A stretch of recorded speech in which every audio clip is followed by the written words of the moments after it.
Assalamualaikum warahmatullahi wabarakatuh. Saya Faura Taskia dari jurusan Bimbingan Konseling Islam akan memaparkan sedikitnya tentang penyesuaian diri terhadap perubahan fisik pada dewasa usia madya. Nah, penyesuaian diri sendiri itu artinya adalah sebuah perubahan yang terjadi pada individu, dan individu tersebut mampu untuk menerimanya sehingga terjadi suatu hubungan yang harmonis ya antara dirinya sendiri dengan lingkungan sekitar. Seperti itu.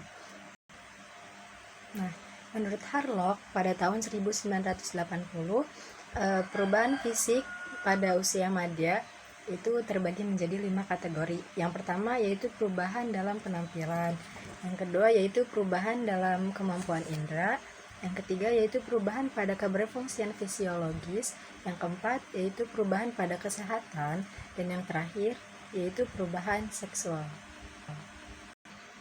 Oke, yang pertama yaitu perubahan dalam penampilan. Nah, perubahan dalam penampilan ini cirinya itu yaitu berat badannya bertambah. Nah, seperti itu. Nah, kemudian yang kedua adalah berkurangnya rambut dan beruban. Nah, baik pria maupun wanita rambutnya itu biasanya mulai memutih menjelang usia 50 tahunan. Bahkan ada yang lebih cepat dari itu. Nah, kemudian yang ketiga yaitu perubahan pada kulit. Nah, biasanya kulit itu sudah mulai mengendur dan keriput, gitu ya, kering seperti itu. Dan tubuh menjadi gemuk. Nah, terus perubahan otot. Nah, umumnya otot yang berusia madya ini menjadi lemah dan mengendur di sekitar dagu, pada lengan bagian atas, dan perut seperti itu. Nah, kemudian masalah persendian. Beberapa orang berusia madya mempunyai masalah persendian pada tungkai dan lengan. Nah, sehingga membuat mereka sulit berjalan dan memegang suatu benda tertentu seperti itu. Nah, kemudian ada perubahan pada gigi. Nah, gigi itu biasanya menjadi kuning dan harus lebih sering diganti, gitu kan? Sebagian atau seluruhnya dengan gigi yang palsu, seperti itu. Nah, kemudian perubahan pada mata. Mata kelihatan kurang bersinar daripada saat mereka muda dan cenderung mengeluarkan kotoran mata yang menumpuk di sudut mata, seperti itu. Nah, jadi usia madya ini harus menyesuaikan diri, seperti itu ya, pada perubahan dalam penampilan. Nah, yang kedua yaitu perubahan dalam kemampuan indera. Nah, biasanya perubahan pada mata yang mengurang, seperti itu. Jadi jarak pandangnya berkurang, seperti itu.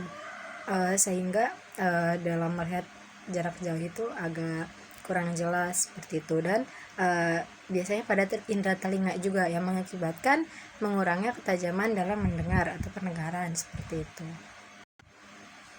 Yang ketiga yaitu perubahan pada keberfungsian fisiologis. Nah, biasanya perubahan pada tubuh bagian luar itu berbarengan dengan perubahan pada organ dalam tubuh dan keberfungsiannya juga, gitu ya. Jadi perubahan dalam luar tubuh, organ pun ikut rusak, gitu. Berfungsinya itu kurang agak melemah, seperti itu.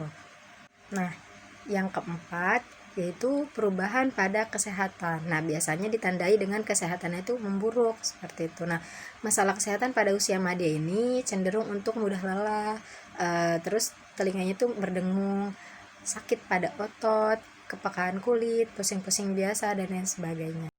Yang kelima sekaligus yang terakhir yaitu perubahan seksual. Nah, biasanya penyesuaian fisik ini yang paling sulit karena ada perubahan yang terjadi pada kemampuan seksual mereka. Nah, seperti contohnya wanita yang menopause atau berhentinya masa menstruasi. Nah, jadi dewasa usia madya harus menyesuaikan diri terhadap perubahan fisik yang saya telah sebutkan tadi, yaitu perubahan dalam penampilan, perubahan dalam kemampuan indera, perubahan pada keberfungsian fisiologis, perubahan pada kesehatan, dan perubahan pada seksual, seperti itu. Cukup sekian. Wassalamualaikum warahmatullahi wabarakatuh.